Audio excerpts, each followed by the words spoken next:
En Quito, desarticulan organización dedicada a la falsificación de documentos públicos. En el operativo, 7 inmuebles fueron allanados. Más de 80 centros de tolerancia deberán salir del perímetro residencial de la capital. El plazo vence el próximo 25 de julio. Juicio político en contra del excontralor Carlos Polit iniciará este domingo en la Asamblea Nacional. Comisión de Movilidad del municipio de Quito dejó listo informe para aprobación de alza de tarifa de transporte público y regularización de más de 8.000 taxis. En lo internacional, crece la tensión en Venezuela. Gobierno de Nicolás Maduro militariza el Palacio Presidencial ante supuesto intento golpista.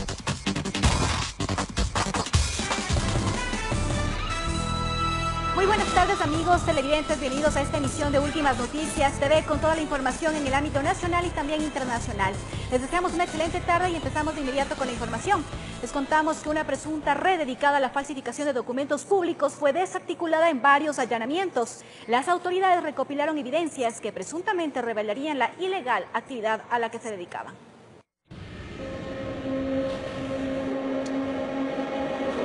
Pasada la medianoche empezó la cuenta regresiva. Los equipos tácticos y de inteligencia con el respaldo legal de agentes fiscales cruzaban la ciudad. 7 puntos ubicados en el sur y norte de la capital en la lista de allanamientos.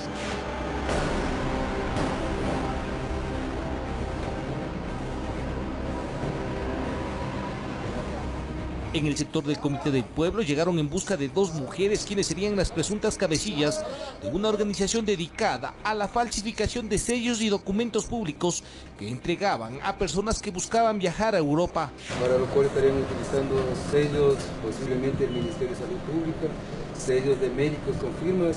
Supuestamente se movían en las inmediaciones de las embajadas de España, Italia y Alemania, donde ofrecían ayudar en los trámites a los viajeros. Según las investigaciones, la urgencia de las personas por conseguir los documentos que permitan salir del país les facilitaba el trabajo. La obtención de una visa les pedían un certificado médico. La obtención del certificado médico conlleva un tiempo. Y lo que estas personas les facilitaban es estos certificados en menos de 24 horas o más de 24 horas. En las viviendas allanadas encontraron pasaportes, certificados médicos, permisos de salidas, sellos de instituciones públicas, entre otras evidencias que delatarían la presunta actividad ilícita a la que se dedicaban. Por ejemplo, por entregar un certificado de salud cobraban entre 50 y 60 dólares, pero el papel era falso, sin ninguna validez. Operativo que terminó en horas de la madrugada con el allanamiento de una oficina a pocos metros de la Embajada de España, donde aparentemente esta red enganchaba a quienes necesitaban hacer trámites urgentes. Funcionaba bajo la fachada de estudio jurídico, donde ofrecían diversos servicios. En el local la policía incautó una variedad de documentos que revelarían que los implicados estaban engañando a las personas, aunque ellos dicen que todo era legal. Todos los papeles son de los mismos clientes que ellos mismos vienen trayendo, se les pide los papeles y aquí se les ayuda a llenar el formulario, a armar la carpeta para que se presenten al consulado. Los agentes de la DGI tenían en sus manos 7 boletas de captura, todas se cumplieron sin ningún contratiempo. De las investigaciones, la supuesta red venía operando desde hace algún tiempo y las ganancias habían sido lucrativas, que incluso montaron esta oficina en un sitio estratégico. Yo no tengo sellos, nada de cosas ilegales, no he encontrado nada de malo en mi casa, ni van a encontrar aquí en la oficina tampoco nada. En Quito informó Iván Casamen.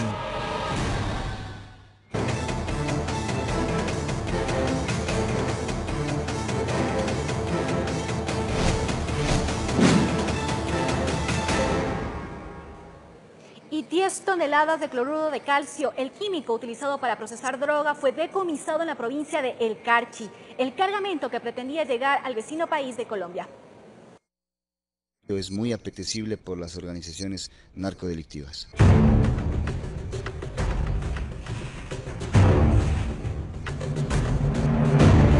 Lo transportaban desde la frontera sur y tenían que llegar hasta la frontera norte, es decir, cruzar todo el país según los seguimientos de los agentes de la Unidad de Químicos de la Dirección Nacional Antinarcóticos. El cloruro de calcio lo cargaron en Perú, pasaron por Huaquillas y luego de un largo viaje el camión arribó hasta Tulcán. El cloruro de calcio básicamente es para extraer el tema de alcaloides y poder reutilizar los solventes que utilizan en el procesamiento de la cocaína. Cuando los uniformados observaron que el vehículo abandonaba un garaje, empezó el seguimiento, pero el chofer se percató que era vigilado e intentó fugar. Luego de algunos minutos fue cerrado el paso. 2 de los 3 ocupantes lograron escapar, solo fue alcanzado el conductor. El cloruro de calcio es muy apetecible por las organizaciones narcodelictivas. En la operación Nueva Era decomisaron 400 sacos de 25 kilos cada uno de un químico indispensable para el procesamiento de la hoja de coca. Como ustedes pueden ver, aquí se produjo una reacción química en la cual ustedes pueden observar se hizo de color blanco, lechoso, en el cual indica que es una prueba preliminar para cloruro de calcio. Presumen que lo guardaban en algún lugar cerca de la frontera para luego, utilizando pasos clandestinos, enviar a los laboratorios ubicados en el vecino país de Colombia. Se puede presumir que es para varios laboratorios del otro lado. En Ecuador la venta de dicho químico es controlada, es decir, lo pueden adquirir bajo pedido y con la respectiva justificación en dónde y para qué va a ser utilizado. Todo lo contrario sucede en Perú, según el agente encargado del operativo. Allá la venta es libre. Esta sí necesitó permiso especial en nuestro país, que es otorgado por la Secretaría Técnica de Drogas. Un duro golpe a las organizaciones narcodelictivas que se quedaron sin uno de los químicos para convertir a la hoja de coca en polvo blanco, uno de los decomisos más grandes en los últimos tiempos. Informó Iván Casamen. Y en Guayaquil, 2 personas fueron detenidas por presuntamente vender objetos robados. Durante el operativo, la policía encontró varias armas de fuego y celulares. Tras una denuncia ciudadana de que en esta recicladora se receptaban y comercializaban objetos presuntamente robados, la policía llegó al sitio para constatar dicha queja. Al revisar varios bultos, fue con esto, con lo que se encontraron los uniformados. Hemos encontrado armamento casero, hemos encontrado partes de automotores y motocicletas desarticulados, hemos encontrado también señaléctica vial. Para el jefe de operaciones del distrito Durán, el sitio sería utilizado por supuestos chamberos que tratarían de camuflar artículos de dudosa procedencia. Se conoce que los objetos que son producto del ilícito son adquiridos acá con un presunto delito de receptación. Tesis que rechaza el dueño de la recicladora. Lo que hacemos nosotros es coger y botar al montón. Y cuando ya estamos expuestos ya a mandar a la empresa, ahí rasgamos los sacos y vemos qué es lo que hay. Entonces quizás de eso nos hubiéramos dado cuenta cuando íbamos ya a embarcar toda la chatarra y mandar a la empresa. En el sitio se halló también varios teléfonos celulares que, según el propietario del local, sería basura electrónica. De la chatarra electrónica de los celulares y las computadoras que llegan, se saca lo que hay ahí atrás, las memorias. Y eso lo mandan eso lo receptan y hay piezas que lo vuelven a hacer funcionar. Frente a las evidencias, los agentes retuvieron a 2 personas que supuestamente intentaban comercializar objetos que habían sido robados. Los 2 detenidos están considerados por asalto y robo a mano armada. Cabe resaltar que son reincidentes. En esto vamos a aplicar una coordinación ya con Fiscalía para poder judicializar el debido proceso. Vaya en el recreo, un chico, un pelado nomás, le quitamos el teléfono pero ya le devolvimos. Eso no tiene nada que ver con la recicladora. Los sospechosos fueron trasladados hasta la Fiscalía del Cantón Vecino para ser puestos a órdenes de las autoridades competentes. Informó Ítalo Ruiz. La policía recuperó réplicas de piezas patrimoniales, esto en el norte de Quito. Aparentemente los sospechosos intentaban comercializar los objetos para obtener grandes ganancias. Fueron sorprendidos cuando transportaban en 2 vehículos 197 piezas. En un inicio todo apuntaba a que eran bienes patrimoniales originales que sacaron de algún lugar o adquirieron de una excavación clandestina.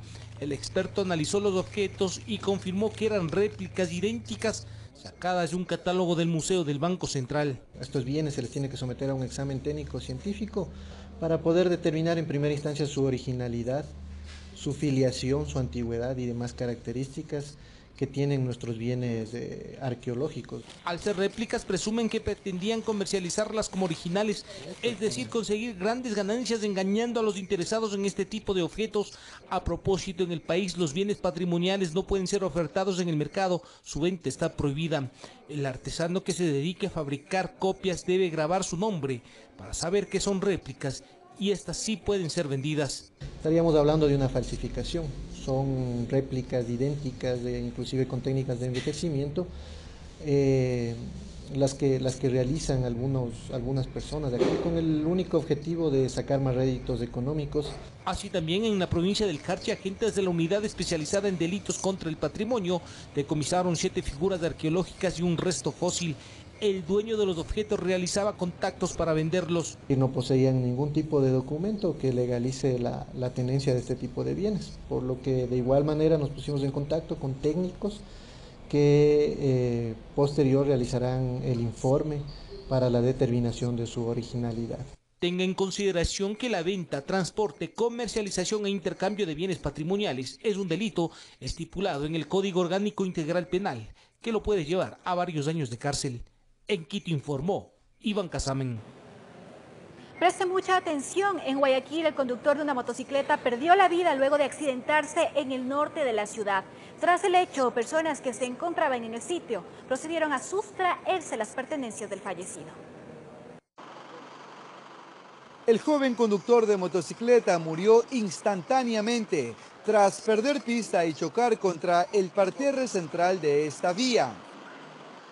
De acuerdo a testigos, circulaba sin casco de protección y en aparente estado etílico. Venía de allá para acá y se sale chocando ahí. Se elevó encima de eso y se choca contra ese árbol que está ahí y rebota al suelo. ¿Y qué iba? ¿Exceso de velocidad? No, parece que venía tomado él. La muerte fue instantánea. Si hubiera traído el casco, estuviéramos hablando de otra situación. Herido, pero lamentablemente como no cumple con las disposiciones y las reglas digamos que tienen que ver con la ley de tránsito, vea las consecuencias. Minutos después del siniestro, un grupo de personas se acercó al sitio, pero no precisamente para ayudar, sino para robar las pertenencias del fallecido.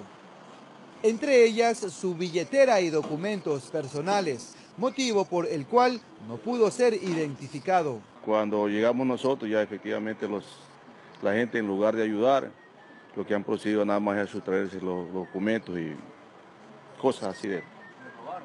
Así es. Al fallecido. Y esto que la moto no se la llevaron porque no dejó. Ah, ¿se le querían llevar la moto? La moto estaba ahí y eran dos. Dos chicos eran que le quitaron a este y miraron la moto, sino que ella con mi hijo y el vecino que está allá no dejaron. El accidente de tránsito se registró alrededor de las 2 de la madrugada de este miércoles, en el sector de Sauces 4, en el norte de Guayaquil.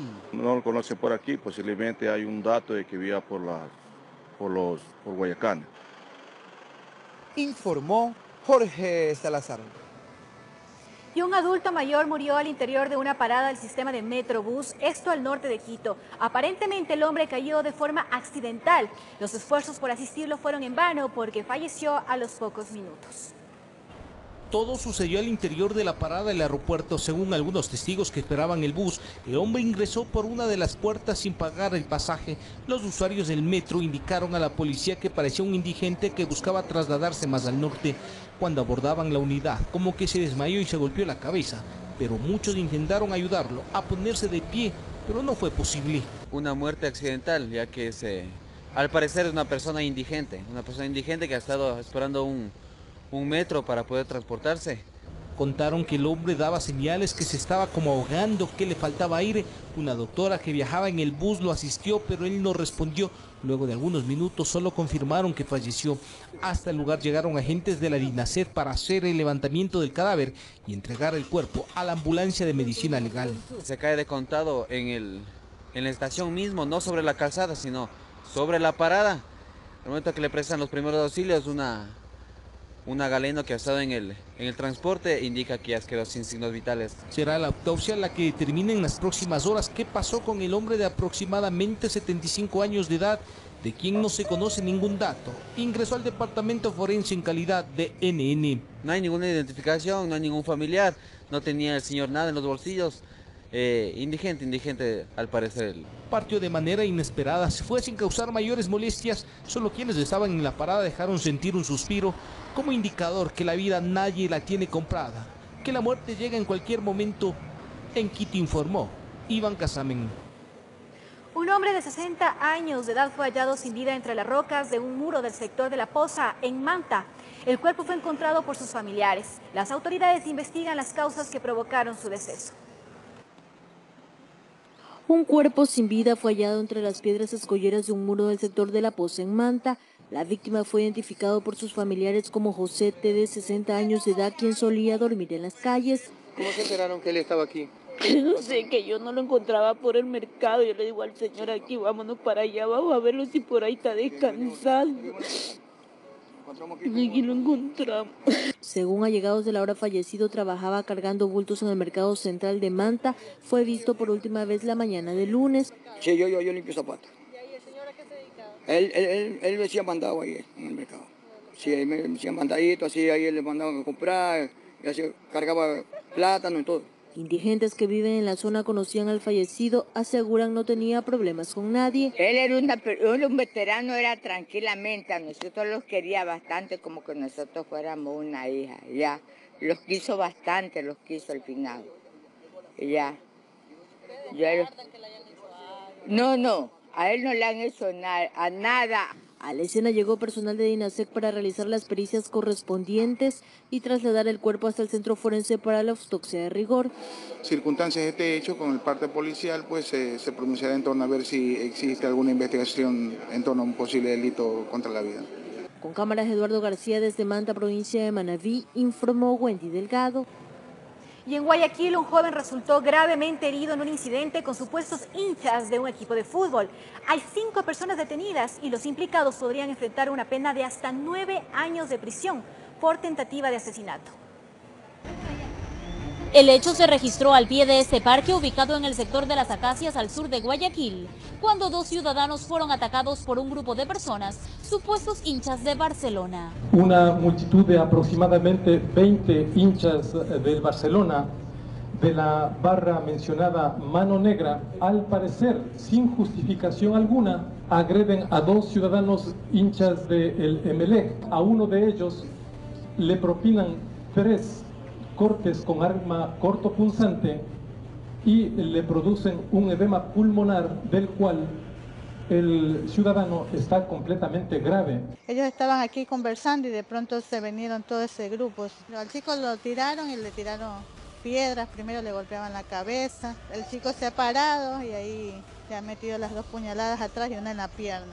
Inmediatamente la policía realizó un operativo y detuvo a 5 personas, entre estas un menor de edad. En los 5 allanamientos se capturó a estas personas responsables que son plenamente identificados por los testigos presenciales. Ellos son los presuntos autores de esta tentativa de asesinato que empezó como motivación la riña y posterior la tentativa de asesinato. La DINASEC y Fiscalía investigan este caso. Van a enfrentar posiblemente una sentencia de 7 a 9 años de prisión, que es lo que estipula el COIP para estas tentativas de asesinato, de no fallecer el ciudadano, y de aproximadamente 22 a 26 años si falleciere.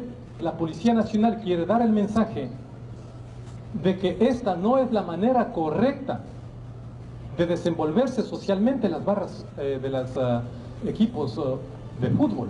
En el sector, los moradores indican que las riñas entre las barras son constantes en la zona. Ya estamos, los ciudadanos del barrio de la casa estamos como que cansados de eso, porque igual siempre hay pitos, siempre hay peleas, siempre hay bochinche. Que entre ellos se tienen pica, medio se ven que uno es barcelonista, uno es melecista y ya se caen encima. Vamos a actuar directamente con Fiscalía y una vez que ya sean procesados estas personas que han sido capturadas, y vamos a disminuir también el nivel de violencia que se pueda generar en ese sector. La policía anunció además los planes que se ejecutarán en materia de seguridad. A partir del día jueves se sumarán a los operativos que venimos realizando la Policía Nacional Fuerzas Armadas, ya que son los competentes también para el control de armas. Informó Roselena Vasconés.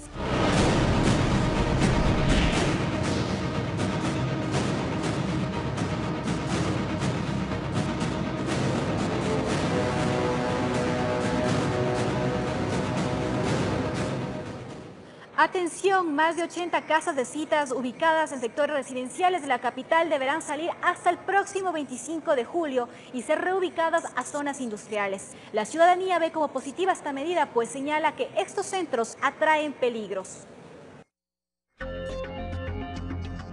Actualmente funcionan cerca de establecimientos educativos e instituciones públicas y privadas. Se trata de centros de tolerancia que, de acuerdo a la Secretaría de Territorio del municipio de Quito, sumarían 87 dentro del perímetro considerado residencial de la capital. Y por la naturaleza de su actividad, deberían funcionar en espacios apropiados para ello. Establecimientos de entretenimiento de adulto que estén por debajo de 200 metros no podrían cumplir condiciones de implantación y por lo tanto estarían infringiendo normativa. Esto igualmente limita a los establecimientos que tienen en el radio de influencia escuelas, centros de salud o centros de bienestar social. Asaltos, venta de bebidas alcohólicas e incluso muertes se han registrado en los alrededores de estas áreas, por lo que la preocupación de los moradores ha sido permanente y exigen la salida de estos lugares. Chuman, pelean toda la noche, gritan, entonces no hay cómo dormir. Que se vayan todos por ahí, claro que deben por ahí lejos de donde hay salar. En la noche, pasado las 9, 10 de la noche, hay las peleas, las broncas, corretean y tiene la policía que está todo el tiempo por aquí. Hace un año y medio más o menos asesinaron a una persona de aquí, entonces sí es complicado. Y es que la ordenanza municipal 308 señala que los llamados night clubs no pueden funcionar a 200 metros de sedes académicas. Sin embargo, la realidad es otra. En este lado de acá, que tiene 2 colegios, ¿sí?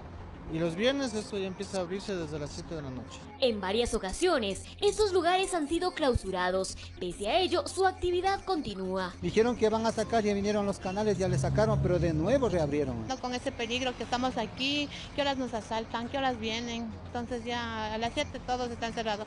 Para el 2016, el Cabildo Capitalino emitió la Ordenanza 127, que estableció el plazo de 365 días para que estos locales sean reubicados. El plazo vence el próximo 25 de julio. En Quito informó Adriana Rojas. Y al volver en Últimas Noticias TV, no se pierda. El juicio político en contra del excontralor general del Estado, Carlos Pollitt, iniciará este domingo en el Pleno de la Asamblea Nacional. Y además, el abogado defensor de Marcelo Endara, uno de los detenidos por el caso Odebrecht, anuncia que pedirán a la Fiscalía ser incluidos en el programa de colaboración eficaz. Esta información y mucho más al volver.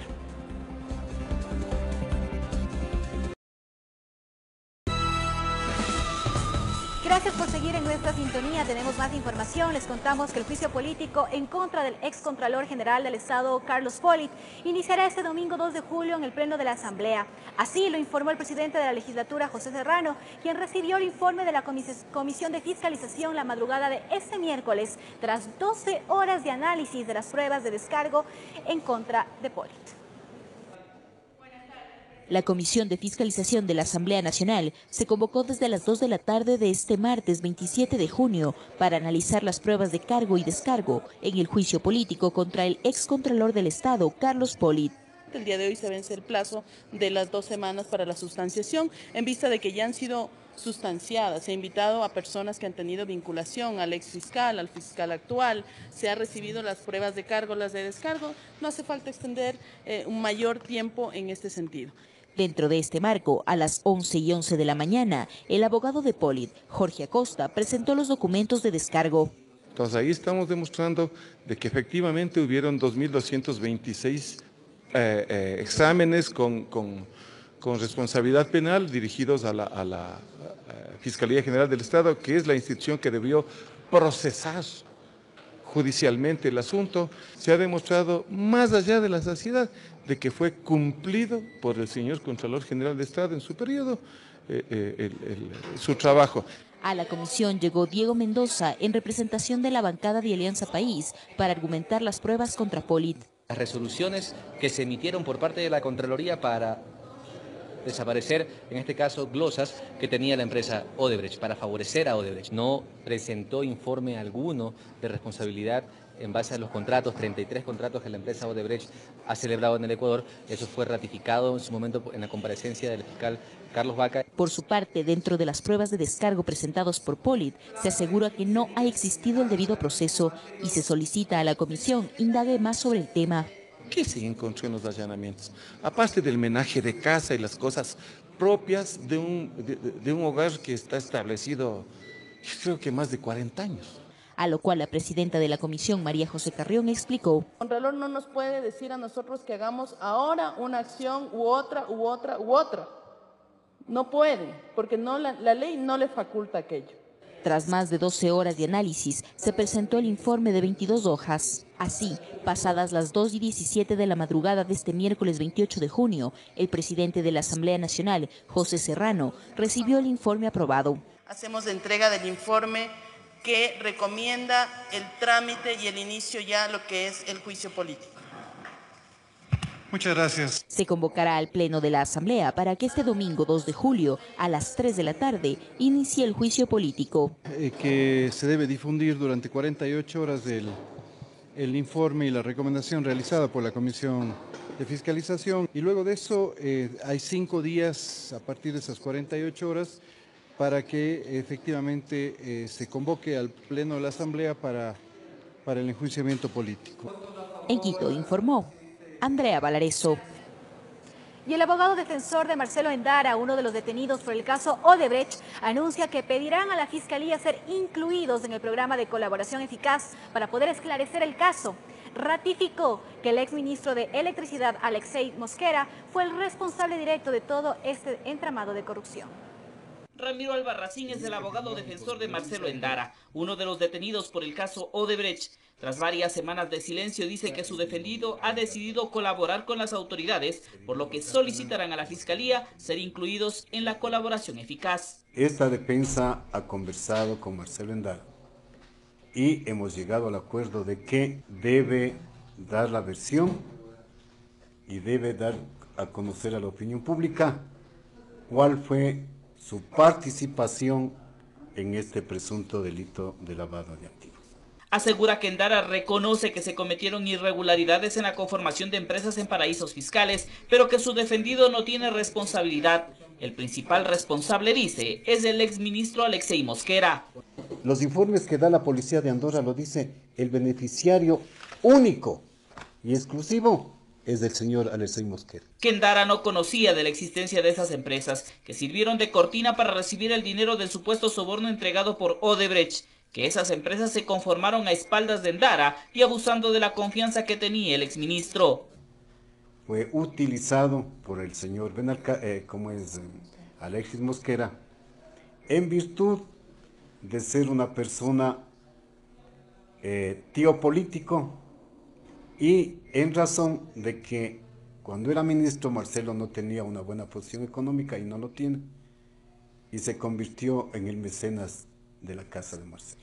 Que están dispuestos a entregar toda la información que poseen y que la solicitud de colaboración efectiva la entregarán antes de la audiencia de juzgamiento. El abogado defensor de Endara asegura que una vez que la investigación ha sido elevada hasta la Fiscalía General del Estado, se está reconociendo que la supuesta coima la recibió Alexei Mosquera cuando aún era ministro de Electricidad. Pero está ratificando que ya no era solamente como ciudadano común, sino como ministro. Informó Javier Gallo. Y la Asamblea Nacional emitió una resolución solidarizándose con los migrantes ecuatorianos que han sido deportados desde los Estados Unidos. La Asamblea criticó la posición del presidente Trump y se anunció el apoyo a los ecuatorianos que se han visto obligados a retornar al país. Por unanimidad, con 127 votos a favor, la Asamblea Nacional aprobó una resolución de apoyo a los migrantes que han sido deportados desde los Estados Unidos. En la legislatura se ha criticado duramente la política de migración del presidente Donald Trump. Frente a este grave momento que vivimos por la política del presidente Trump de persecución a los migrantes ecuatorianos a los migrantes latinoamericanos. Qué contradicción en un país construido precisamente por migrantes del mundo. Que Ecuador apoyará a los migrantes ecuatorianos que han sido obligados a retornar al país. Aseguran que el Estado ecuatoriano deberá velar por el bienestar de los deportados. Esta Asamblea Nacional actuará con humanidad y estará vigilante para que nuestro gobierno desarrolle todo el apoyo necesario para que puedan continuar los sueños nuestros jóvenes ecuatorianos que vengan deportados. Es que según la información no oficial serían cerca de 300 los compatriotas que estarían en lista de deportación desde varios estados en Norteamérica. En la asamblea dicen que es necesario protegerlos. Lo que busca es apuntalar las acciones que el Estado ecuatoriano ha tomado y las que tiene que seguir tomando con la finalidad de proteger los derechos de nuestros hermanos ecuatorianos que lamentablemente hoy, por ser migrantes, se encuentran criminalizados. Con esta resolución se espera también que el gobierno aplique medidas de ayuda a los ecuatorianos que se han visto obligados a dejar todo en Estados Unidos y retornar al país para empezar de cero. La resolución fue apoyada por todas las bancadas dentro de la legislatura y es uno de los primeros pronunciamientos de una institución estatal ante la situación que viven los migrantes ecuatorianos en los Estados Unidos. Informó Javier Gallo. Frente al llamado del presidente Lenín Moreno a líderes de organizaciones políticas para sumarse al diálogo frente a la prevención de drogas, las reacciones no se hicieron esperar. Ex candidatos presidenciables aceptaron participar. Sin embargo, la secretaria ejecutiva de Alianza País, Gabriela Rivadeneira, cuestiona que se empiece a trabajar con la oposición. Estamos demostrando que podemos sentarnos y dialogar. Impulsar el diálogo y un acuerdo por la prevención del consumo de drogas fue el llamado que hizo el presidente Lenín Moreno a los ex candidatos presidenciales de las diferentes bancadas, independientemente de su ideología política. He solicitado a la Secretaría Técnica de Drogas la revisión de las tablas y que para ello conforme un equipo técnico de trabajo que convoque a los candidatos presidenciales que hicieron propuestas sobre este tema. Invitamos muy afectuosamente a la doctora Cintia Viteri, al general Paca Moncayo y a todos quienes deseen incluir sus aportes para resolver este grave problema social. La respuesta no se hizo esperar. Cintia Viteri y Dalo Bucarán aceptaron acudir a este diálogo. La representante del Partido Social Cristiano a través de su cuenta de Twitter señaló que las drogas arrancan a niños y a jóvenes de los brazos de sus madres. Si se trata de ayudarlos, aquí estoy. En tanto, el líder del movimiento Fuerza Ecuador también utilizó su red social para destacar que el diálogo busca soluciones y mejoras para nuestro pueblo y que asistirá con actitud democrática.